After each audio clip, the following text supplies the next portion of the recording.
Boa noite. Em primeiro lugar, agradecer o convite para estar aqui convosco. Dizer-vos também que o convite foi formulado na lógica de poder falar a católicos na qualidade de alguém que eventualmente está à porta, que já saiu porta fora, ou inclusive é que bateu com a porta. Eu não encaixo em nenhum desses casos, eu simplesmente ainda não encontrei as chaves, mas para lá caminho. Não correspondi ao apelo de escrever um texto, de forma absolutamente consciente, e queria dizer-vos que começo citando um filósofo, Kierkegaard, que dizia: quem não sabe pensar, conta uma história. É terrível, mas provavelmente é verdade. E, portanto, eu vou começar por contar-vos uma história que corresponde a um esforço muito interessante para o qual fui empurrado por este convite, de traçar ligações entre aquilo que é a minha prática no Teatro Nacional, a minha prática enquanto artista, e a ideia de estar a falar face a católicos. E, portanto, estabelecer essa relação, e ao tentar estabelecê-la ocorreu-me uma história, precisamente. Uma história que me parece que se relaciona com uma ideia de religião e de fé, mas também com uma ideia de teatro. Curiosamente, não se passa num teatro, passa-se em 1937, num congresso soviético dos escritores, em Moscovo. Era um congresso onde estavam presentes 2.000 pessoas, o congresso durava 3 dias, uma das pessoas que estava presente era o ainda não Nobel, mas que mais tarde se tornaria Nobel da Literatura, Boris Pasternak. E os seus amigos juntam-se logo no início do congresso para lhe dizer: este é um dos piores anos, as pessoas estão a desaparecer todos os dias, e, portanto, cuidado, porque se falares no congresso, eles vão prender-te. E se não falares no congresso, eles prendem-te na mesma por insubordinação irónica. O Boris Pasternak ficou em silêncio, não subiu ao palco, não se inscreveu para falar, e todos os discursos eram: obrigado ao pai Stalin, obrigado ao irmão Stalin, obrigado ao novo modelo de verdade stalinista, etc. E ao terceiro dia, na iminência de terminar o congresso, os amigos do Boris Pasternak dizem-lhe de novo: olha, faças o que fizeres, eles vão prender-te, portanto, talvez pudesses dizer algo que possamos guardar connosco enquanto estiveres preso. E o Boris Pasternak aceita então levantar-se. Era um tipo alto, bonito, e, portanto, quando ele se levantava, toda a gente dava conta, era o Boris Pasternak, e toda a audiência se calou, todas as 2.000 pessoas presentes se calaram. Ele subiu ao palco e disse 30. Foi a única coisa que disse, 30. E quando ele diz 30, levantam-se as 2.000 pessoas presentes.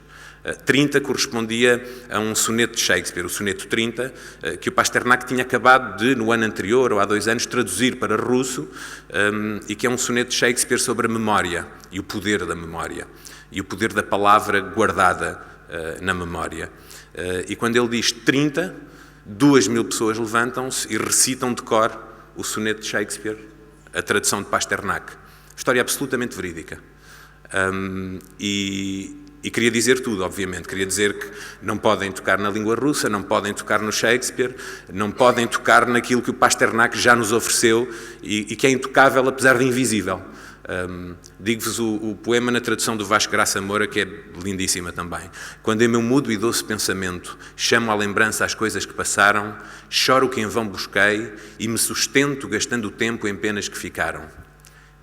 E afogo os olhos, pouco afins ao pranto, por amigos que a morte em trevas esconde, e choro a dor de amar cerrada há tanto e a visão que se foi e não responde. E então me enlutam lutos já passados, me falam desventura e desventura, lamentos tristemente lamentados, pago o que já paguei e com usura. Mas basta em ti pensar, amigo, e assim têm cura as perdas e as tristezas fim. E E bom, este é o soneto. Curiosamente, saber de cor um texto, guardá-lo na memória, guardar palavras na memória, é talvez mais uma das coisas que, neste esforço de reflexão que eu fiz, tracei como uma linha que junta, curiosamente, atores e católicos. Bom, falar-vos um pouco do meu percurso. O meu percurso começa no teatro, precisamente ligado a três ideias que esta história reflete também e que esta relação entre criação artística, nomeadamente teatro, que é a arte de que eu posso falar com alguma propriedade, e fé, têm em comum memória. Temos que saber coisas de memória, mas memória não apenas o recordar, mas o ato de guardar e saber que outros guardam também, mesmo no silêncio, guardar o que é invisível. E isso leva-nos, obviamente, à transcendência disso que guardamos, à nossa transcendência, e depois uma outra coisa que junta o teatro e a religião, que tem uma raiz comum, ou pelo menos o teatro terá raiz em celebrações litúrgicas, o espírito da Assembleia, a ideia de Assembleia.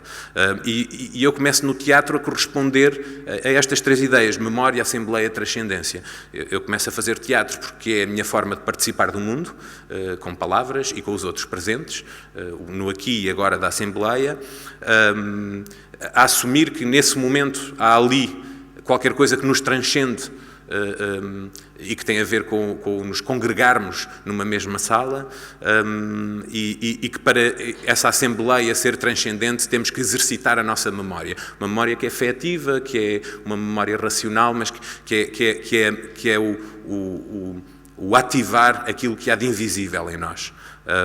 Portanto, comecei a fazer teatro muito interessado nesta ideia de que a diferença entre o teatro e outras artes, embora haja algumas que partilham esta ideia da Assembleia, é que o teatro só acontece enquanto está a acontecer. Ainda não nasceu, ainda não morreu, só podemos falar dele, só lhe podemos chamar de teatro quando não podemos falar dele porque está a acontecer.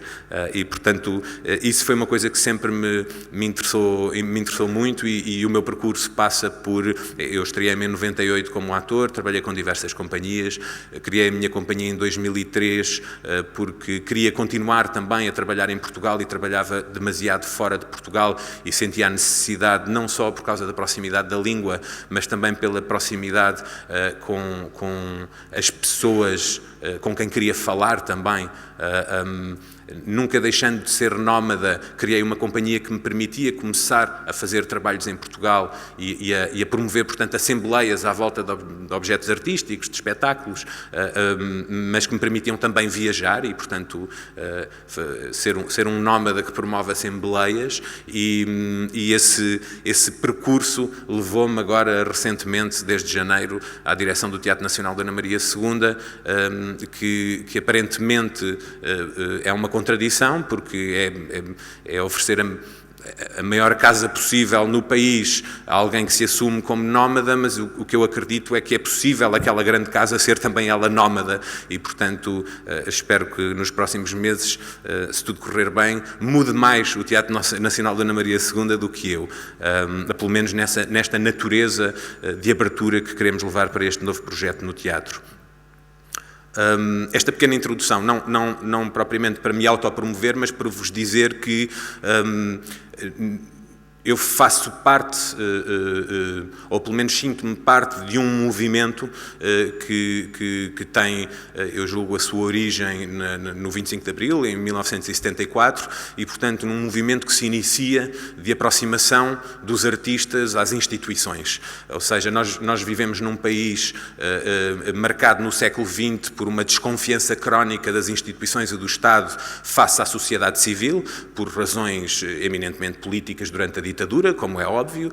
É preciso desconfiar da sociedade civil, porque, como dizia o Salazar, e é curioso, o Salazar diz esta frase num discurso público, ele diz: politicamente só existe aquilo que o público sabe que existe. Ele disse isto num discurso, publicamente, é irónico, mas esta ideia de que a participação da sociedade civil era perigosa, obviamente, para muitos de vós, que melhor do que eu, que só nasci em 1977, como o Jorge fez questão de vos informar, eu faço as contas, 77, portanto já sou um filho da democracia, e para muitos de vós que eventualmente terão vivido esse momento, sabem que a sociedade civil não era convidada propriamente a participar da vida pública ou da vida do país, mas em democracia há um processo lento, pelo menos na área da cultura, que eu caracterizo como lento, embora muito interessante, de as instituições se tornarem permeáveis à cultura, aos artistas, às iniciativas da sociedade civil. Eu julgo que isto também se deve à diferença entre cultura e arte. E aqui é preciso traçar uma diferença, porque a cultura, apesar de tudo, é permeável ou é disponível a uma instrumentalização política, por exemplo, que a arte mais dificilmente permite.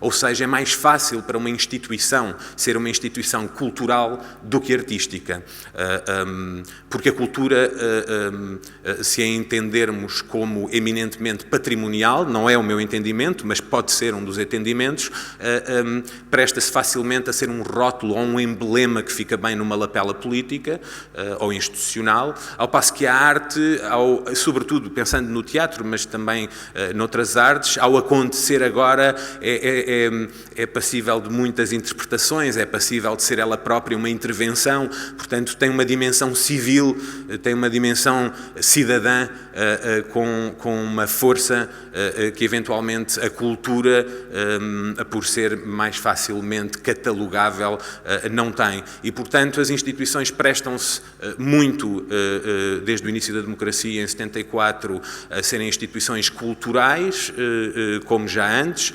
e não tanto a serem instituições artísticas. Eu julgo que faço parte de um momento histórico que não começa agora, começa há 10, 15 anos, em que cada vez mais artistas chegam às instituições e, portanto, as instituições podem pôr em prática ideias que já vinham os artistas de uma forma talvez pioneira a colocar em prática no terreno. Ideias que são ideias de abertura. Abertura à comunidade, ou seja, a ideia de que a criação artística é pensar a envolvente. No Teatro Nacional de Ana Maria, uma das coisas que queremos fazer é pensar o teatro não apenas como um edifício que é visitado, e um monumento belíssimo, que aliás apareceu ali várias vezes na curta-metragem do Salavisa, mas um lugar que é habitado à sua volta e que está no coração da desigualdade do país. E, portanto, abrir à comunidade, trabalhar com a comunidade é essencial para nós e é uma decorrência de um trabalho que os artistas têm feito e que agora deve chegar às instituições. Abertura também a todo o país, numa lógica que tem sido defendida muito pelos artistas portugueses de acesso igual à fruição cultural que está consagrada na Constituição e, portanto, queremos ser um teatro eminentemente nacional. Estamos em Lisboa, sim senhor, é daqui que partimos, mas queremos ter uma presença em todo o país. Abertura geográfica a outros países, a outras línguas, a outras culturas, abertura também a outras formas, a outras ideias, a outros modos de tornar visível o invisível em espetáculos, abertura ao passado. Isto é muito importante, a abertura ao passado no teatro, porque o teatro tem uma relação com a tal memória, o repertório teatral, a grande dramaturgia universal, que não é uma relação de preservação, não é uma relação museológica, é uma relação de tornar presente. Como tornar presente na Assembleia aquilo que é o nosso grande património invisível. E, portanto, essa ideia de relação com o passado passa sempre por colocar esse passado no presente, pensar como falar hoje com as palavras de Shakespeare às pessoas que estão à nossa frente. Abertura ao futuro, necessariamente. Eu julgo que os artistas portugueses têm, historicamente, desde os anos 70 e cada vez mais, e hoje em cada vez mais instituições, trabalhado com escolas, com o contexto escolar, assumido a bandeira da importância da educação artística e da arte na educação, que são duas coisas distintas, a relação também com a adolescência, que é, por exemplo, uma das grandes apostas do Teatro Nacional de Ana Maria II, na convicção de que é onde a dramaturgia, a palavra, que é uma das bandeiras do Teatro Nacional, foi criada em 1846 pelo Almeida Garrett com essa grande bandeira e continua a ser revolucionária, que a palavra pode ser uma ferramenta de afirmação, de autoestima, de construção pessoal dos adolescentes, que são um público particularmente abandonado pelo teatro. Há muita oferta para a infância, depois há muita oferta para o público em geral. A adolescência tem sido pouco trabalhada, por assim dizer. Estas ideias de abertura que enumerei são ideias de abertura que vêm sendo trabalhadas nos últimos 20, 30, 40 anos. No Teatro Nacional, eu, por exemplo, sucedo a um grande amigo e meu professor, meu mestre, o João Mota, que tem sido um dos grandes guerreiros pela educação artística e pelo teatro na educação, e outras ideias de abertura têm sido batalhadas, digamos assim, por artistas e agora chegam às instituições. Obstáculos que se nos colocam. Neste diagnóstico corre o risco de, por ser um pouco geral, às vezes ser superficial, mas que me parece importante traçar aqui. Eu penso que há 4 ideias que configuram os grandes obstáculos a um teatro, uma criação artística e uma cultura que possa, numa sociedade de conhecimento, ser efetivamente um motor civilizacional e de desenvolvimento. Ou seja, uma criação artística que promove o pensamento divergente, absolutamente essencial para encontrar as tais soluções que o vídeo aparentemente não resolve, mas que suscita em forma de curiosidade, e a ideia de transcendência, porque sem essa ideia de transcendência, na Assembleia é impossível que haja necessidade de pensamento divergente. É ao assumir o mistério, o desconhecido, seja o desconhecido do cosmos, das galáxias, seja o desconhecido da fé, é ao assumir que existe um desconhecido que assumimos a nossa transcendência, que sentimos a necessidade de transcendência e que a tentamos satisfazer ao exercer pensamento divergente. Aquilo que os anglófilos chamariam thinking out of the box, mas pensamento divergente tem ainda depois um caráter de resistência que eu acho também interessante. As tais 4 ideias que são os 4 grandes obstáculos. A legitimidade da criação artística no discurso público. Quando eu falo de discurso público, falo do discurso político, falo da comunicação social, falo da conversa de café.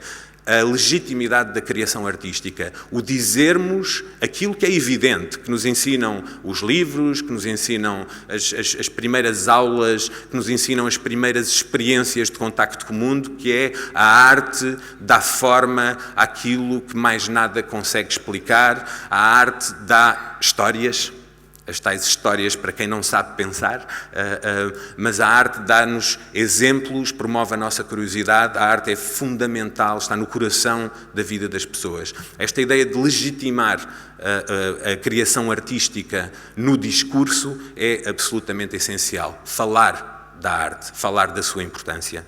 Segunda ideia, a consistência e a regularidade desta alteração de discurso público. O caso da ciência e a menção, por exemplo, ao Mariano Gago, são um exemplo que nós temos em Portugal muito próximo, fortíssimo. Foi não só a capacidade de planear e de legitimar publicamente, mas também a consistência e a regularidade. Nós vivemos num país em que nos queixamos cronicamente e com toda a razão da instabilidade das políticas ou das práticas por causa das mudanças de decisores políticos, das eleições, dos ciclos políticos, etc. Mas é necessário, e não vou fazer aqui apelos a consensos ou pactos para não ser confundido com outro tipo de apelos à estabilidade, mas é necessário, é absolutamente necessário acreditar que é através da consistência, da regularidade, de um pacto cidadão à volta da cultura, que é possível que a cultura, por exemplo, dê o salto absolutamente incrível que deu a ciência nos últimos 20 anos em Portugal. Terceira ideia, habitar os edifícios. Eles existem, os teatros. Viver dentro dos teatros. Nós somos um dos países da Europa com mais teatros per capita, com mais edifícios a que chamamos teatros ou cineteatros per capita. É preciso habitá-los. Se nós não os franquearmos com facilidade, se não forem casas nossas, casas da comunidade, então os decisores políticos e outros, as instituições públicas ou privadas, não sentirão a necessidade de corresponder a equipar esses teatros, dar-lhes meios, legitimá-los. É preciso habitar. E isto é algo que não depende apenas de decisores políticos, depende de indivíduos e de comunidades e de grupos de pessoas à volta de ideias que partilhem estes valores.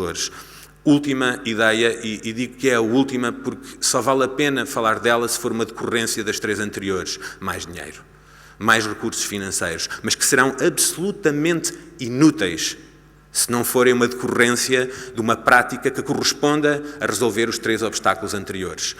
Vou já finalizar e tentar corresponder ao identificar estes 4 obstáculos, que me parecem os grandes obstáculos à criação artística e à fruição artística, porque não falo em nome dos artistas, falo enquanto português e enquanto português que é espectador, que vai ao teatro, que vai a museus e, portanto, falo da criação e da fruição artística. Sendo estes os 4 obstáculos, o que é que poderiam católicos fazer em relação a isto? Eu não vou dizer o que é que poderiam fazer. Vou identificar 2 ideias, como algumas que já identifiquei, mas que me parecem em que os católicos estariam particularmente equipados, por assim dizer, para serem cúmplices da resolução destes obstáculos. Ser católico é, por definição, assumir o papel absolutamente fulcral, por questões históricas, por questões de valores, o papel central da arte nas nossas vidas. A arte está no coração da história da Igreja Católica e do catolicismo. Portanto, a ideia da legitimação do discurso, não é preciso convencer um católico de que a arte está no coração da nossa existência. É preciso só dar voz a essa convicção. Parece-me que no que toca a legitimar a arte no discurso público, os católicos estão particularmente equipados para o fazer. E uma última ideia, a ideia de habitar os edifícios. Os católicos são ótimos a habitar edifícios. Em conjunto, eu continuo a acreditar que o teatro, sendo particularmente centrado na presença física, não só pode ser absolutamente revolucionário, como, ao invés de parecer antiquado, me parece que talvez seja um dos caminhos do futuro. Dentro da arte, talvez uma das artes com mais futuro, porque haverá um momento que todos nós já intimamente, mesmo que não o tenhamos expressado, imaginamos, um momento em que não queremos continuar a passar tanto tempo a olhar para um ecrã. Um momento em que não queremos passar tanto tempo fechados num cubículo, um momento em que a nossa ligação connosco próprios só vai acontecer à frente do outro.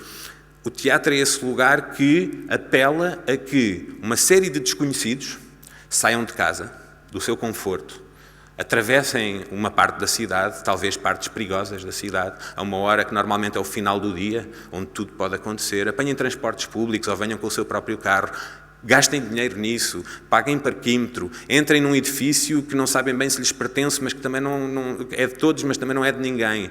Gastem novamente dinheiro a comprar um bilhete e a escolher um sítio. Toda esta confusão para se sentarem ao lado de um desconhecido que provavelmente os vai incomodar e depois é preciso batalhar pelo lugar de pôr o cotovelo. E tudo isto para estar face a qualquer coisa que ainda não conhecem e que é baseada no que não se pode ver.